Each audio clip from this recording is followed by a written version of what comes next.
Hi good morning. ഇന്ന് നമ്മൾ ഉണ്ടാക്കാൻ പോകുന്നത് നല്ല ടേസ്റ്റിയും നല്ല ക്രിസ്പിയുമായിട്ടുള്ള ഒരു വഴുതനങ്ങ ഫ്രൈ ആണ്. അതെങ്ങനെയാണ് ഉണ്ടാക്കുന്നത് നമുക്ക് നോക്കാം. ഇന്ന് നമ്മൾ ഉണ്ടാക്കാൻ പോകുന്ന ഒരു വഴുതനങ്ങ ഫ്രൈ ആണ്. അതിന് വേണ്ടിയിട്ട് ഞാനിതുപോലെ ചെറുതാക്കിയിട്ട് അരിഞ്ഞ് വെച്ച ഒരു വലിയൊരു വഴുതനങ്ങയാണ്. അപ്പം നമുക്ക് ആ ഫ്രൈ ഉണ്ടാക്കാൻ വേണ്ടിയിട്ട് എന്തൊക്കെയാണ് സാധനങ്ങൾ വേണ്ടതെന്ന് നോക്കാവേ. അതിന് വേണ്ടിയിട്ട് നമുക്ക് ആവശ്യത്തിന് ഉപ്പിട്ട് കൊടുക്കാവേ.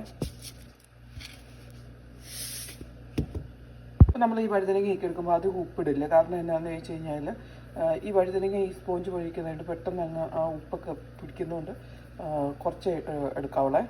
ഇതിലേക്ക് ഞാൻ 2 സ്പൂണ് കാശ്മീരി ചില്ലിയാണ് ഇട്ട് കൊടുക്കുന്നത്. നിങ്ങൾ സാധനത്തിനനുസരിച്ച് ഇട്ട് കൊടുക്കണേ.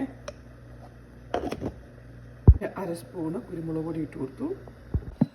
ആവശ്യത്തിന് മഞ്ഞൾ പൊടി ഇട്ട് കൊടുത്തു. ആവശ്യത്തിന് കോൺഫ്ലവർ ഇട്ട് കൊടുക്കാവേ. നിങ്ങളുടെ സാധനത്തിനനുസരിച്ച് വേണം സാധനം എടുക്കാനേ. ഇതൊരു സ്പൂൺ എടുത്തിപ്പോൾ അത് നന്നായിട്ട് മിക്സ് ചെയ്യണേ. ഇതെല്ലാം കൂടെ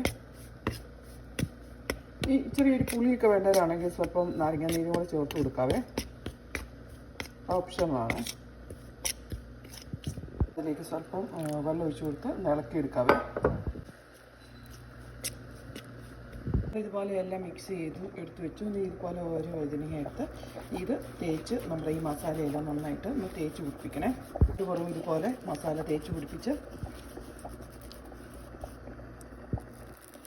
അപ്പോൾ നമ്മളുടെ എല്ലാ വഴുതനങ്ങയും നമ്മളിതുപോലെ മസാലയൊക്കെ തേച്ച് റെസ്റ്റ് ചെയ്യാനായിട്ട് ഒരു 1/2 മണിക്കൂർ വെക്കാവേ. ആ ഉപ്പും ഇതും മസാലയെല്ലാം കൂടെ അത്തോട്ടൊന്ന് പിടിക്കാൻ വേണ്ടിയിട്ട് നമുക്ക് അത് കഴിഞ്ഞ് കഴിഞ്ഞിട്ട് നമുക്ക് ഇതുപോലെ ഫ്രൈ ചെയ്തെടുക്കാം. അപ്പോൾ നമ്മളുടെ പാനൊക്കെ നമ്മൾ ചൂടായിട്ടുണ്ടെങ്കിൽ നമുക്കതിലേക്ക് നമ്മൾ